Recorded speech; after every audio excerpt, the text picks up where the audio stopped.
apakah Ilyas generasi leluhur Nabi Shallallahu Alaihi Wasallam itu merujuk pada seorang tokoh yang bernama Nabi Ilyas? Apakah Ilyas yang dimaksud itu Ilyas yang sama atau beda? Nah, begini. Di dalam tradisi Yahudi, Ilyas yang dimaksud itu adalah dari Bani Israel. Ya, saya ulangi lagi. Di dalam tradisi Yahudi, Ilyas yang dimaksud itu adalah Bani Israel. Tetapi anehnya, ini anehnya ini. Saya nggak tahu ini. Ini fakta yang bisa kita baca sampai hari ini. Ada satu dokumen. Dokumen ini adalah ditulis dalam bahasa Yunani, ditulis juga dalam bahasa Latin. Dokumen tulisannya ada disimpan di Romawi.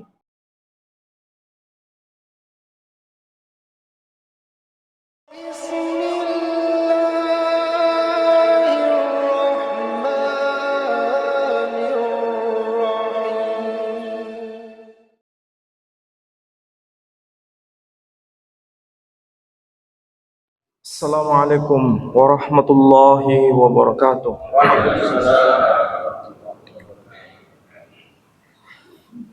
Alhamdulillahi rabbil alamin. Alhamdulillahilladzi arsala rasulahu bil huda wa dinil haqq liyudhhirahu 'alad dini kullih wa kafaa billahi shahida. Ashhadu an la ilaha illallah wahdahu la syarika lah wa ashhadu anna Muhammadan abduhu wa rasuluh la nabiyya ba'da. Qala Allah ta'ala fil Qur'anil aziz, a'udzu billahi minasy syaithanir rajim. Bismillahirrahmanirrahim. فكذبوه فإنهم لمحضرون إلا عباد الله المخلصين وتركنا عليه في الآخرين سلام على الياسين. Sadaqallahul azim. Bapak Ibu, saudara-saudara sekalian, alhamdulillah pada waktu ba'da salat subuh ini kita bisa ta'lim bersama di hari yang mulia, yakni hari Jum'ah. Semoga kita semua mendapatkan maghfirah dan rahmah dari Allah Subhanahu wa taala. Dan kita bermunajat kepada Allah Azza wa Jalla. Semoga saudara-saudara kita yang akan berangkat haji, semua amal, kebajikan, dan terutama ibadah haji itu sendiri diterima oleh Allah Subhanahu wa taala. Baik Bapak Ibu sekalian, tadi saya kutipkan ayat yang termaktub di dalam surah As-Saffat. Surah As-Saffat ini, kalau kita pelajari mulai ayat yang pertama sampai ayat yang terakhir, banyak sekali ungkapan pujian kepada orang-orang yang saleh.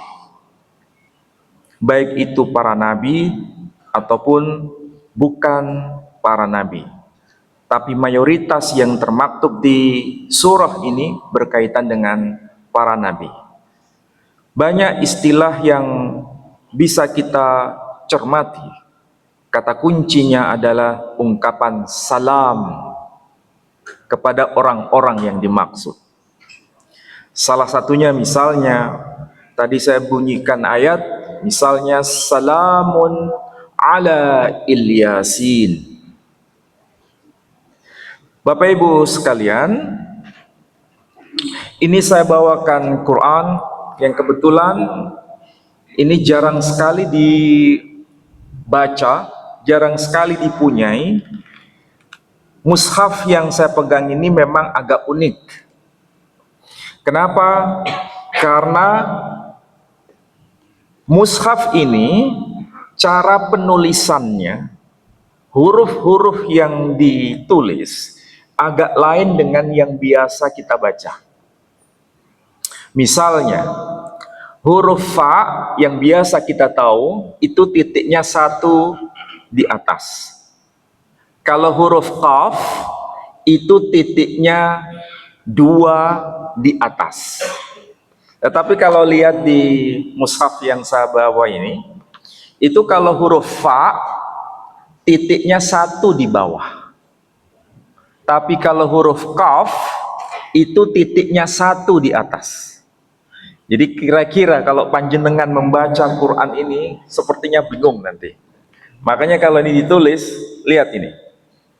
Ini bukan dibaca Al-Quranul Karim, tapi dibaca Al-Quranul Karim.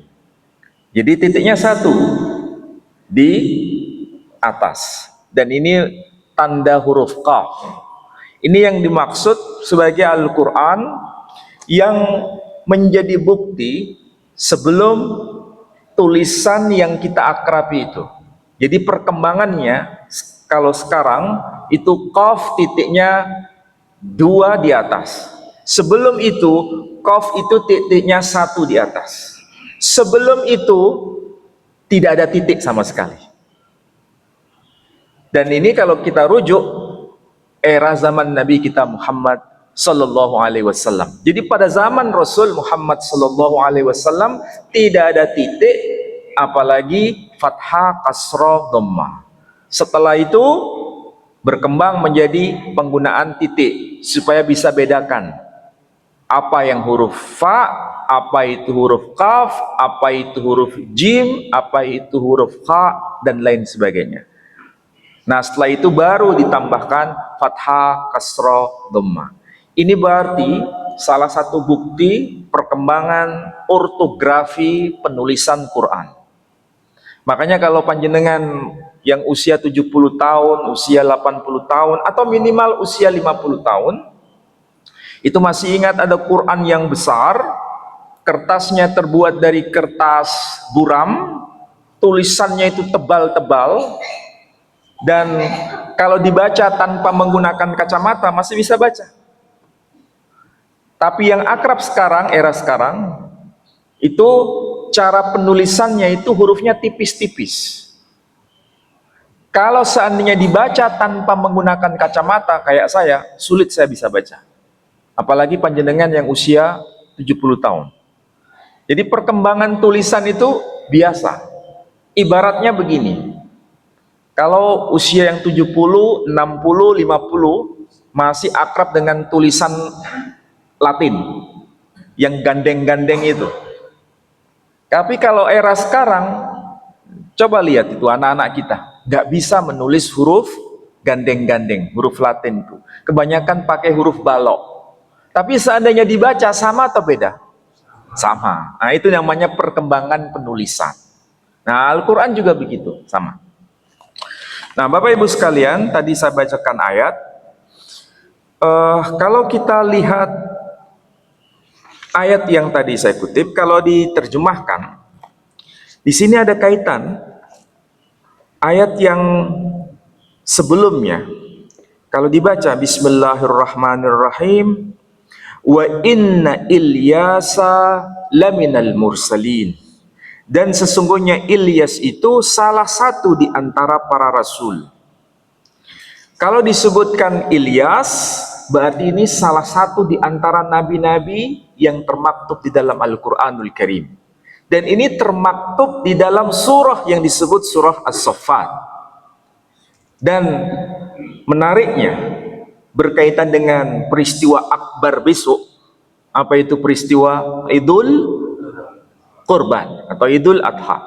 Juga berkaitan dengan surah ini, yakni surah As-Saffat. Dan itulah kemudian muncul nama tokoh-tokoh besar. Di antaranya adalah Ibrahim, Ishak, dan lain-lain. Nah, saya tidak fokus ke situ, tapi fokus ke tokoh yang bernama Ilyas. Disebutkan wa inna Ilyasa laminal mursalin, dan sesungguhnya Ilyas itu salah satu di antara para rasul. Kemudian ayat yang tadi saya kutip, sebetulnya itu saya baca dari Qiraah Hafs. Bacaannya salamun ala Ilyasin. Artinya damai sejahtera bagi para pengikut Ilyas. Jadi kalau disebut Ilyasin itu pengikut Ilyas. Baik dari antara keluarga, terutama dari keluarga Ilyas disebut Ilyasin. Ini sama dengan kalau menyebut Ismail, disebut keluarganya disebut Ismailiyin. Kalau Ibrahim, Ibrahimiyin. Jadi begitu pola bahasa Arab itu begitu. Jadi kalau pengikut Ali, Alawiyin, atau keturunan Ali disebut Alawiyin. Itu pola bahasa Arab itu begitu. Nah, kalau Al-Quran menyebut salamun ala Ilyasin, berarti ini ada kaitan dengan orang-orang yang merujuk pada Ilyas. Nah, ayat yang termaktub di sini dalam Quran ini bacaannya salamun ala ali Yasin. Disebutkan ali Yasin. Perhatikan di sini. Tertulis ali Yasin. Ini bukan berarti Qurannya salah cetak, bukan. Bukannya berarti salah menulis. Kalau dikatakan Ali Yasin berarti keluarga Yasin. Tapi ini merujuk pada leluhurnya. Karena kalau disebut Ali Yasin, Ali itu artinya keluarga, Yasin itu adalah sebutan kepada siapa? Tokoh besar yang bernama Muhammad sallallahu alaihi wasallam. Dan ini merupakan perspektif para ahli tafsir generasi terdahulu. Dan ini tidak ada pertentangan sebetulnya.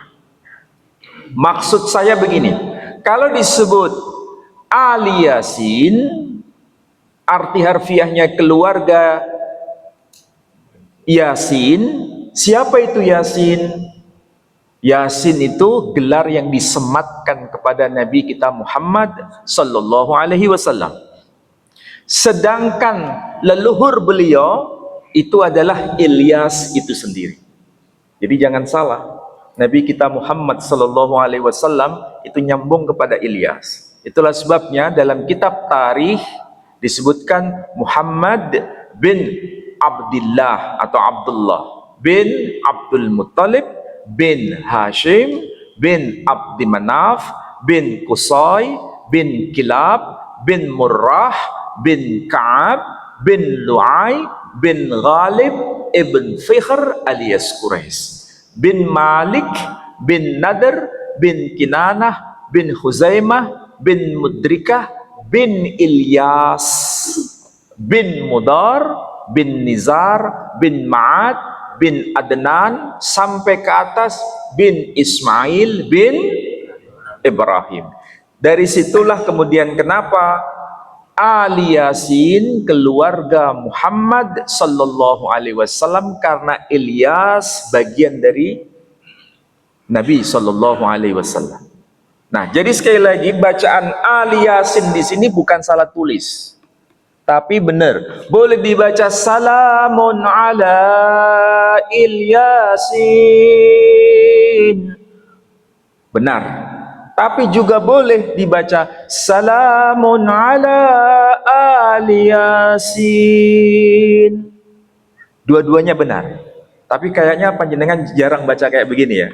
Ini kalau panjenengan sholat di Maroko, sholat di Aljazair, sholat di Libya, sholat di Tunisia, sholat di Mauritania, sholat di Oman, itu bacaannya seperti ini. Ini yang disebut Mushaf Utsmani biriwayah Warsh. Kalau yang biasa kita baca Mushaf Utsmani biriwayah Hafs.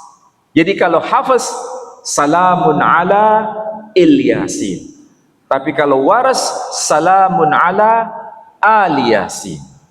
Jadi tertulis Ali Yasin di sini. Tulisan ini dikonfirmasi kebenarannya sebagaimana yang termaktub di dalam kitab Sahih Bukhari. Ya. Saya bawakan ini supaya panjenengan itu bukan sekedar percaya, tapi melihat bukti langsung. Ini tertulis Al-Jami'us Sahih li Abi Abdullah Muhammad bin Ismail Al-Bukhari. Berarti ini kitab apa? Sahih Bukhari. Di dalam kitab Sahih Bukhari, ini jilid yang kedua. Saya bacakan di sini hadisnya. Ini ada hadis mengutip ayat Quran, kemudian ada penjelasan. Disebutkan, Innallaha astafa Adama wa Nuha wa ala Ibrahim wa ala Imrana 'alal 'alamin. Saya ulangi lagi. Innallaha astafa Adama wa Nuha wa ala Ibrahim وآل إبراهيم وآل عمران على العالمين إلى قوله يرزق من يشاء بغير حساب. Kemudian qala Ibnu Abbasin wa alu Imran al-mu'minuna min ali Ibrahim wa ali Imran wa ali Yasin. Disebutkan begitu. Wa ali Yasin wa ali Muhammadin sallallahu alaihi wasallam. Jadi tulisan Ali Yasin itu bukan tulisan yang salah. Istilah Ali Yasin di dalam Quran bukan tulisan yang salah cetak. Karena apa? Karena ditulis juga di dalam kitab Sahih Bukhari. Jadi kalau ada orang yang berkata, oh tulisan Ali Yasin dalam Quran yang tadi disebut itu salah cetak, berarti yang ngomong begitu ini larinya kurang jauh, ngopinya kurang kental. Paham ya? Supaya jamaah itu jangan apa istilahnya kuper, tapi pandangannya luas. Dan fakta-fakta seperti ini harus diketahui karena Quran itu begitu luas. Nabi memberikan pelajaran kepada generasi sahabat itu begitu luas, bukan sempit. Jadi kalau ada dibaca salamun ala Ilyasin, sahih. Kalau dibaca salamun ala Ali Yasin, sahih. Tinggal sampean mau pilih yang mana. Ya kan? Kalau mau pilih yang mana, saling menyalahkan tidak. Ini ada pelajaran penting. Pelajaran penting apa? Nabi mengajarkan kepada generasi sahabat. Generasi sahabat mengajarkan kepada generasi tabi'in. Generasi tabi'in mengajarkan kepada generasi tabi'in. Sampai kepada ulama-ulama terus dari generasi ke generasi sampai kepada kita, sampai kepada saya, sampai kepada panjenengan, itu pandangannya luas. Ya, dari sinilah kita tahu agama kita itu luar biasa. Tidak mudah untuk saling menyalahkan. Karena ada rekomendasi dari Quran itu sendiri. Nah, sekarang tadi sudah saya sebutkan ada mushaf Qur'annya, ada kitab hadisnya, dan tidak ada seorang pun yang bisa membantah mengenai hal ini. Kebetulan saya bawakan juga kitab tafsir generasi yang paling tua. Biasanya kita ini kalau membaca kitab tafsir Ibnu Katsir sudah cukup. Kalau membaca kitab tafsir misalnya Jalalain sudah cukup. Atau kitab tafsir Buya Hamka sudah cukup. Atau kitab tafsir lain sudah cukup. Tapi kita lupa ada kitab tafsir yang paling tua yang sebelumnya belum ada kitab tafsir. Kitab tafsir apa itu? Nah ini kitab tafsirnya. Namanya Tafsir Muqatil Ibn Sulaiman. Wafat tahun berapa? Tahun 150 Hijri. Sedangkan tafsir At-Tabari itu penulisnya wafat tahun 310 Hijri. Berarti berapa kali lipat dengan beliau? 2 kali lipat. Jadi ini generasi yang paling awal. Ya, generasi yang paling awal. Jenengan seharusnya punya itu, kalau punya pondok. Ini ada yang punya pondok nggak di sini? Tapi tinggal di pondok ya, Pondok Chandra. Pondok apa? Pondok Legi. Oke. Oh, pondok mertua. Oke. Nah, ini saya bawakan dari juz yang ketiga. Ketika membahas ayat yang tadi saya kutip, disebutkan begini. Salamun ala ali Yasin. Nah, di kitab ini dituliskan. Qala al-Farra an Hayyan al-Kalbi. Yasin yakni bihi an-nabi sallallahu alaihi wasallam, wa idza qala salamun ala ali Yasin fal ma'na salamun ala ali Muhammad sallallahu alaihi wasallam.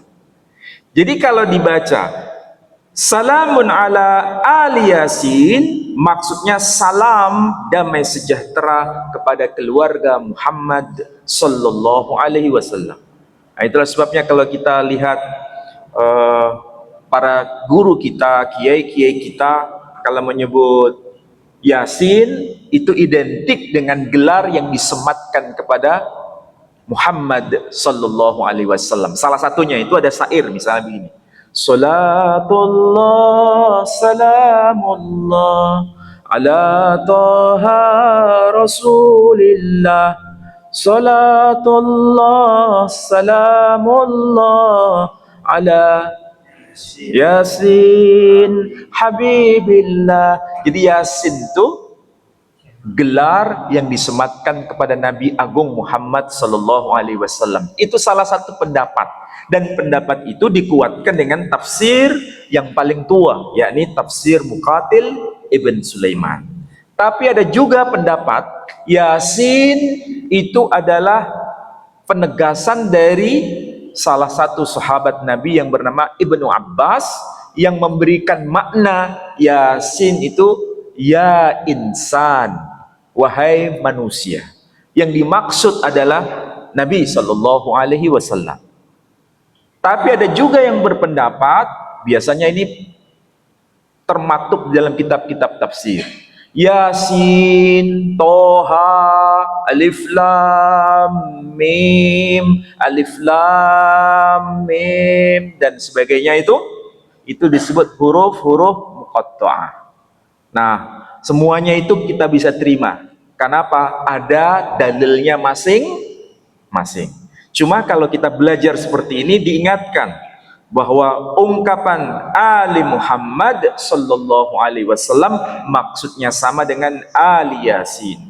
Cuma bedanya begini, kadang-kadang yang Muhammadiyah dengan yang Nahdiyin, ya, perselisihannya itu tipis, tapi itu jangan diperbesar. Apa itu? Allahumma sholli ala Muhammad wa ali Muhammad. Satunya lagi, versi yang lain, Allahumma sholli ala Sayyidina Muhammad wa ala ali Sayyidina Muhammad. Mana yang betul? Nah, itu kan mulai gegeran kan? Iya toh? Saya nggak berani bahas itu. Ya, kenapa? Karena masing-masing punya dalil. Cuma saya mengikuti guru saya dengan penjelasan yang bijak. Guru saya Kiai Haji Abdullah Wasian waktu itu, beliau mengatakan begini, tapi jenengan boleh terima, boleh tidak, itu masing-masing. Kalau di dalam sholat, cukup sesuai redaksi hadisnya.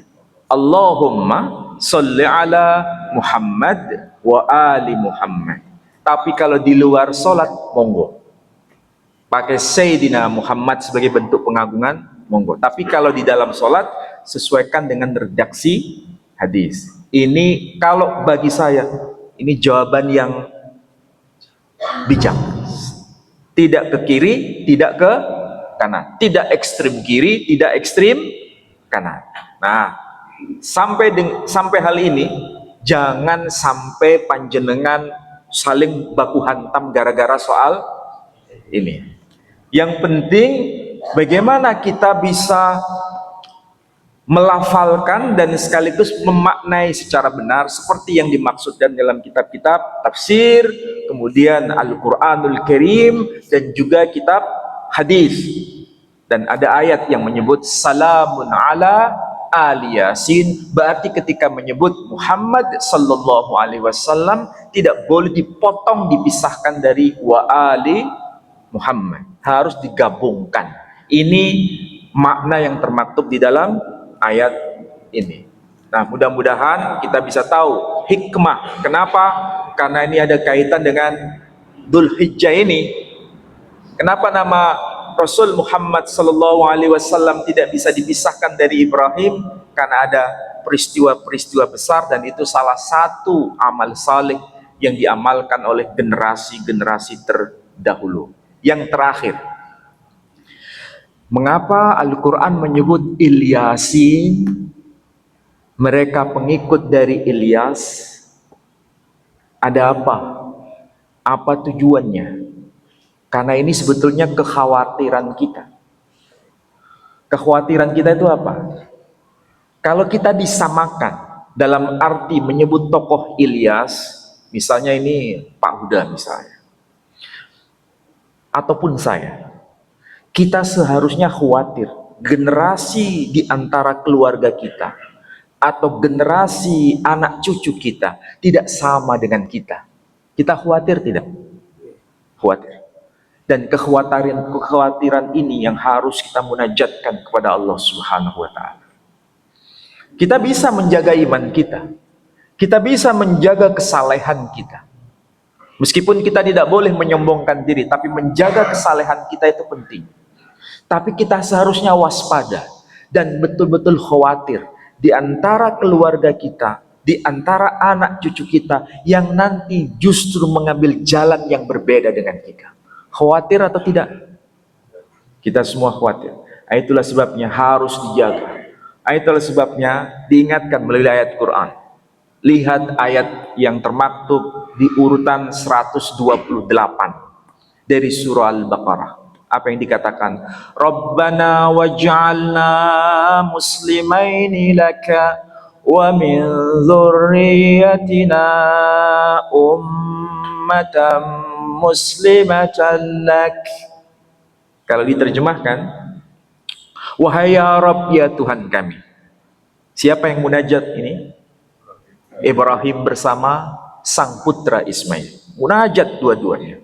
Ismail keturunan Ibrahim. Ibrahim ayah kandung dari Ismail. Perhatikan, ini bahasa yang sangat visual sebetulnya. Jadi kalau membaca Quran ini, membaca ayat 128, seakan-akan kita melihat film itu. Bagaimana dua orang ini sedang bermunajat.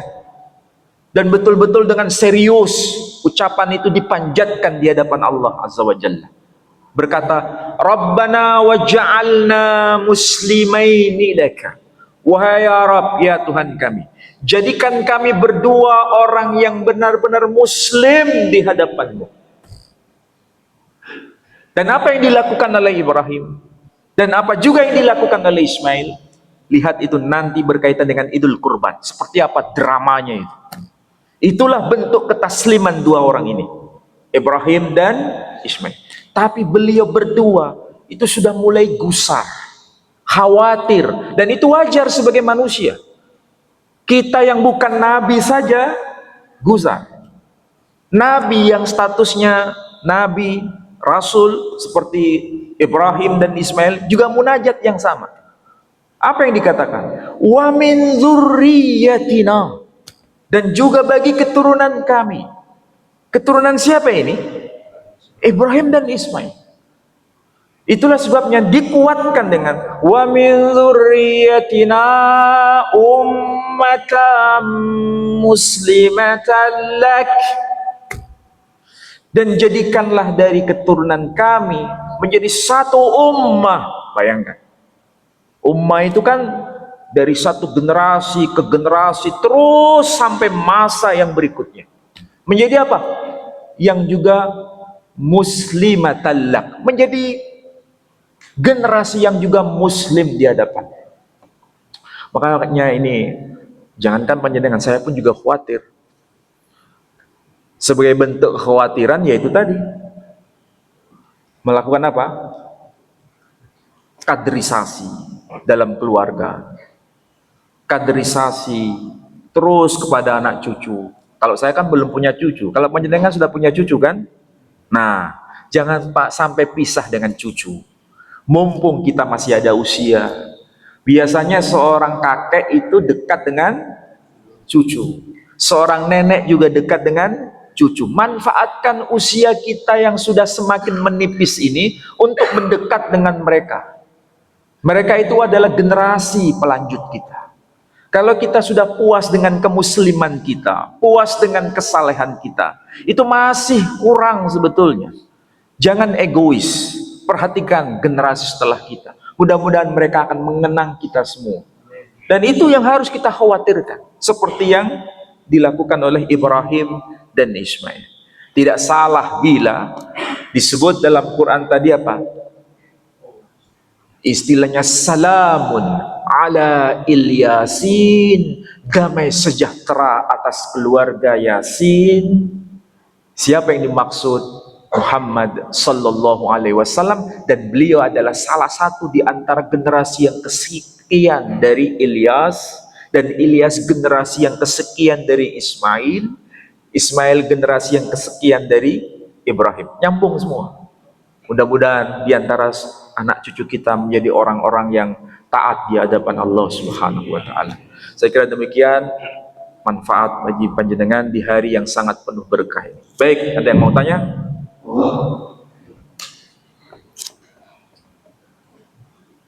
Yang belakang tadi ya.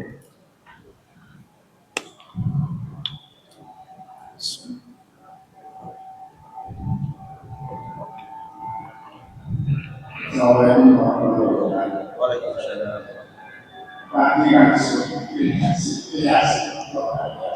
Ilyas itu apakah berasal dari Ismail dan Ilyas sebuah nama dan Ilyas dari dalam artian Nabi. Waalaikumsalam warahmatullahi wabarakatuh. Ini pertanyaan bagus. Jadi ringkasnya begini, antara Nabi kita Muhammad sallallahu alaihi wasallam dengan Ilyas yang dimaksudkan di dalam Quran, dengan Ismail yang dimaksudkan dalam Quran, dengan Ibrahim yang dimaksudkan dalam Quran, itu sambung menyambung menjadi satu.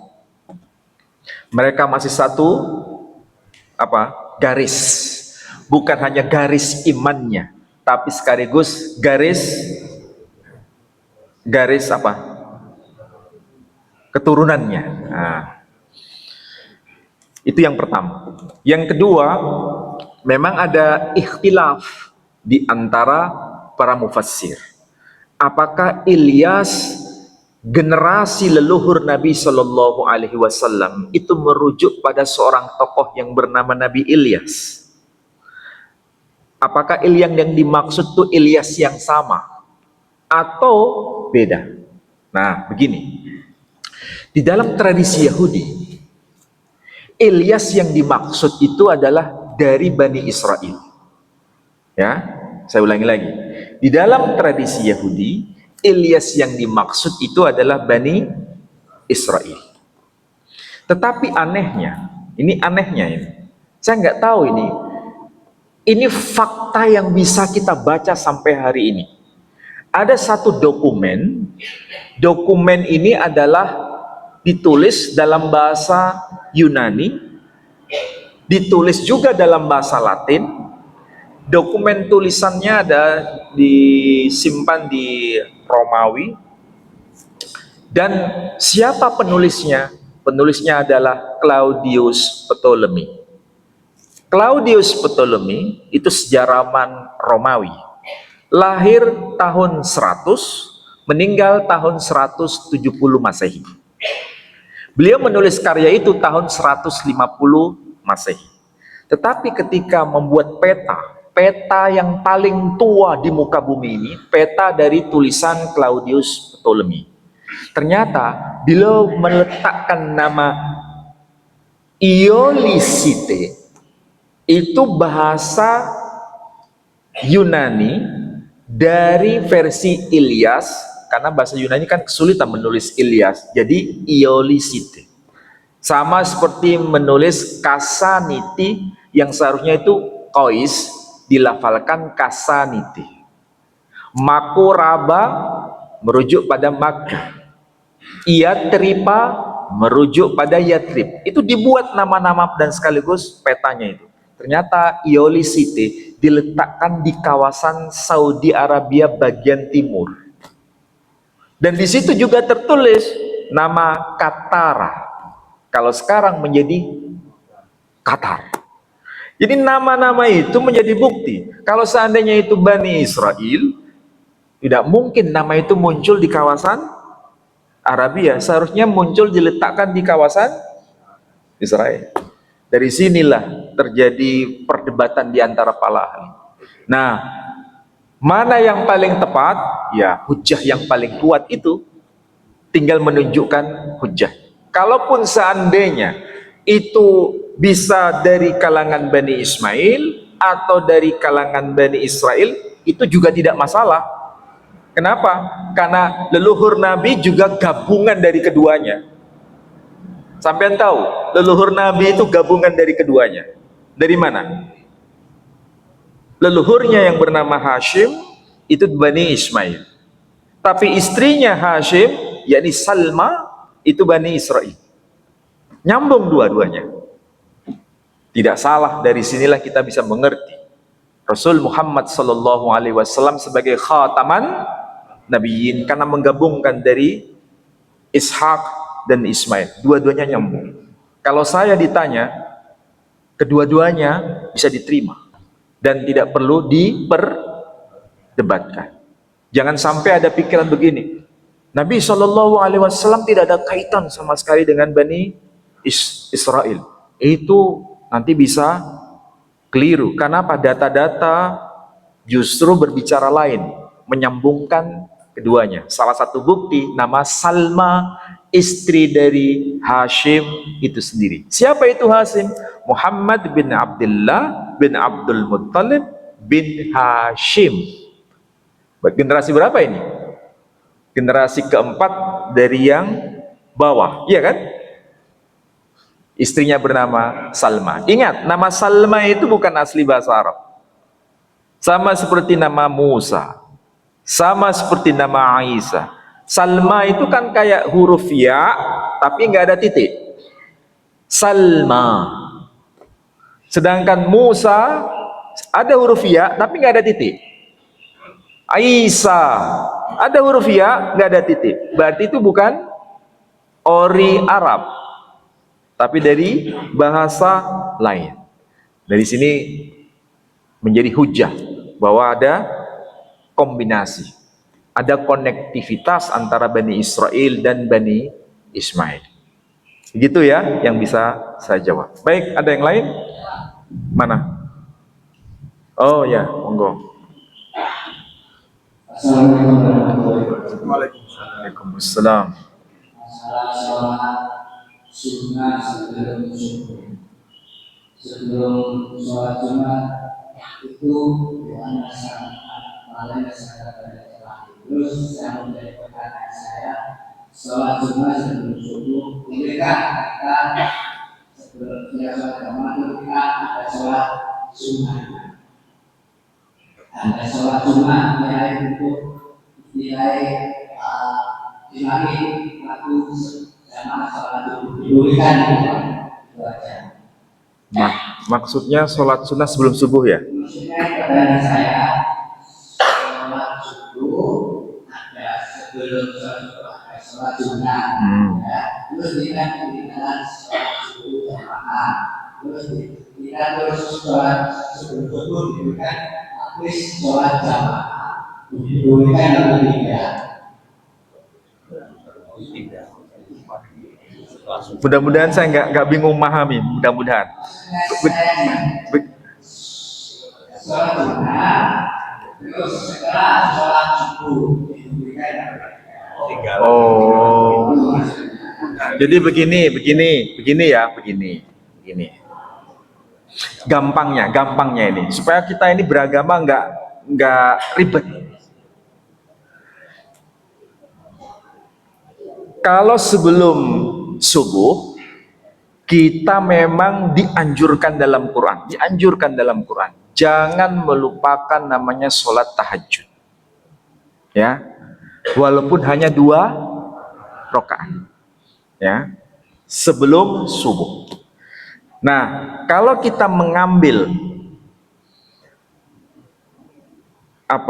penegasan dari kalangan Muhammadiyah itu menegaskan subuh itu seperti pada umumnya atau beda? Tahu maksud saya? Subuhnya Muhammadiyah itu lebih akhir atau sama dengan pada umumnya? Lebih akhir. Artinya, yang pada umumnya sudah adzan, Muhammadiyah sudah adzan belum? Belum. Berarti kalau belum adzan, mereka menganggap itu waktu masih bisa menjalankan sholat tahajud. Jadi misalnya, Ustadz ini sudah adzan, boleh nggak sholat tahajud? Kalau dalam konteks Muhammadiyah masih bisa. Kalau nanti plus sekitar berapa menit? Kalau nggak salah 8 menit ya. Baru adzan. Berarti kan masih ada waktu space berapa itu? 8 menit. Kan bisa sholat 2 rakaat. Mending itu dilakukan. Nah, setelah itu baru sholat qobliyah subuh. Ya, sholat qobliyah subuh. Baru setelah itu sholat subuh. Nah, itu patokannya, ya, patokannya. Kemudian, apakah bisa menjalankan sholat sunnah setelah sholat subuh, yakni sholat qobliyah subuh? Ya bukan qobliyah subuh lagi, sholat ba'diyah subuh nanti. Nah, pertanyaannya, kalau sholat ba'diyah subuh ada enggak? Enggak ada. Udah ya, gampang ya. Jadi kalau setelah sholat subuh, nggak boleh diganti, karena tadi ketinggalan, ya, kemudian diganti sholat 2 rakaat setelah subuh. Nggak ada dalilnya, ya. Nanti nunggu setelah suruh, baru setelah bisa sholat 2 rakaat. Intinya begitu, ya. Intinya begitu. Tapi saya pesan betul. Ini termasuk saya juga. Jangan sampai melupakan tahajud 2 rakaat sekalipun. Jangan sampai lupa. Dan itu luar biasa itu dampaknya. Sangat besar dampaknya. 2 rakaat penting. Jadi kalau bisa ya memang sholat tahajud itu sebelum adzan semua, itu kalau bisa. Tapi kalau sudah mepet-pet, nah sudahlah pakai versi Muhammadiyah itu. Masih ada space 8 rakaat, udah sholat tahajud. Nah baru kemudian subuh adzan. Biasanya Masjid Muhammadiyah itu adzannya kancrit ya. Apa itu kancrit? Pokoknya tambah 8 menit tadi. Oke, paham ya saya yang maksud tadi ya? Nah, mudah-mudahan manfaat meskipun tidak ada hubungan dengan tema. Enggak apa-apa. Oke. Satu lagi Pak. Oh ya, udah silakan. Ini terkait dengan Penulisan Al-Qur'an. Tadi kan dijelaskan bahwa saat itu waktu tidak ada Fathah. Terus dari saat itu seperti Pak Sudi dan sebagainya. Setelah ya. Begini. Inilah dahsyatnya Al-Quranul Karim dan bagaimana Nabi menggunakan sistem yang terjaga sampai hari ini. Maksud saya begini. Kalau kita teliti Al-Quran itu, cara penulisan itu betul-betul seragam dari generasi ke generasi. Cara penulisannya itu loh. Cara penulisan itu seragam.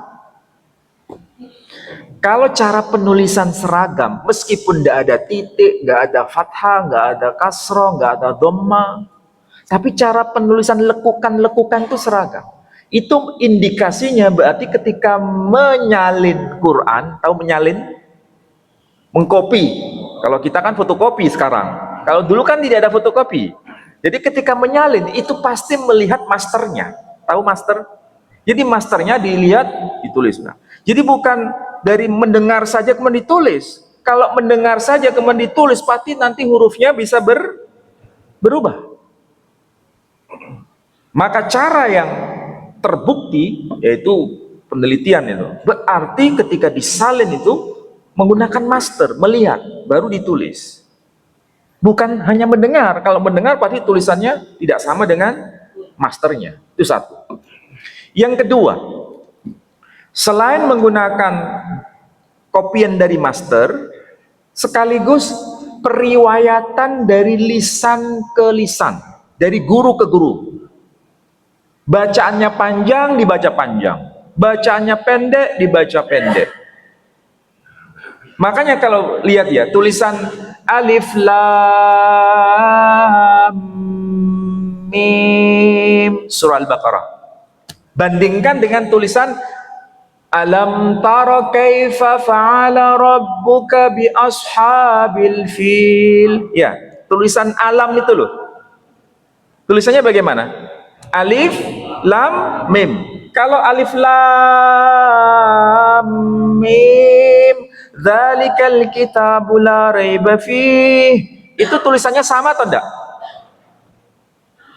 Lu enggak nyandak sampean.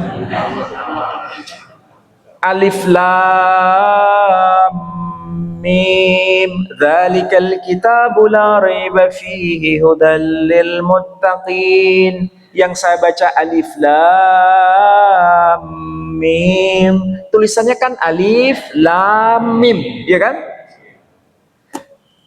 Wes, paham? Lihat yang satunya lagi. Kalau misalnya dibaca alam tara kaifa fa'ala rabbuka bi ashabil fil, kenapa para ulama kok nggak baca alif lam mim tara kaifa? Kok nggak begitu? Iya kan? Padahal tulisan sama. Ini membuktikan diriwayatkan, dibaca dari lisan ke lisan terus sampai sekarang, meskipun tulisannya sama, harus dibaca beda. Paham ya? Pelan-pelan begini supaya tahu. Itulah dahsyatnya Quran. Jadi bukan hanya sekedar lihat dari master, tapi dari lisan ke lisan diwariskan terus. Makanya yang kalau kita baca alif lam mim, itu berarti generasi kita terdahulu bacanya juga begitu terus sampai kepada Nabi Shallallahu Alaihi Wasallam. Nah, tajwid itu kapan mulai dipatenkan? Ya, generasi belakangan. Tetapi bukan berarti ilmu tajwidnya nggak ada.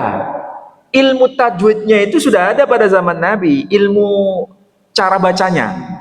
Tapi dipatenkan baru generasi kemudian ini bacanya 2 ketukan, 3 ketukan, itu kan era belakangan. Tapi cara bacanya begitu. Sambil contoh tadi itu, alif lam mim. Bacanya kan begitu kan? Boleh nggak saya baca alif lam mim?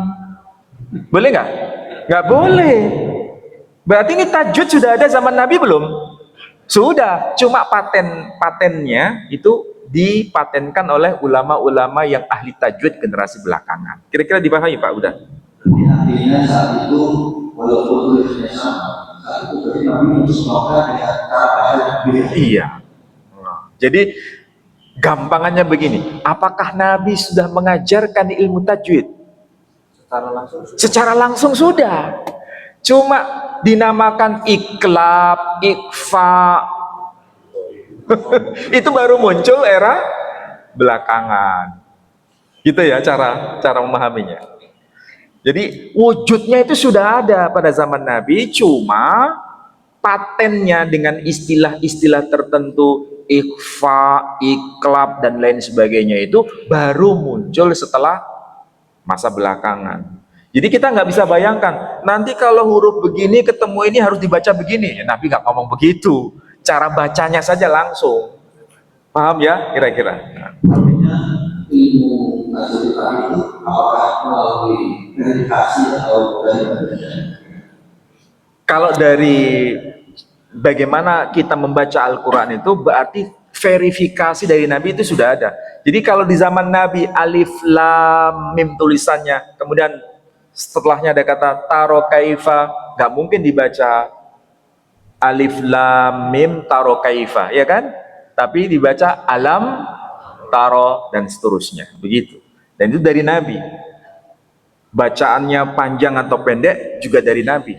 Terus sampai generasi kita ini.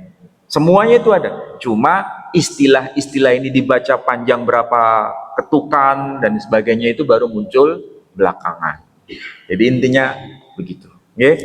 Mudah-mudahan dimanfaat. Inilah dahsyatnya Quran itu begitu. Nggak bisa dipalsu, nggak bisa diubah-ubah. Jadi meskipun tulisannya sama, kalau dibaca beda ya harus dibaca beda.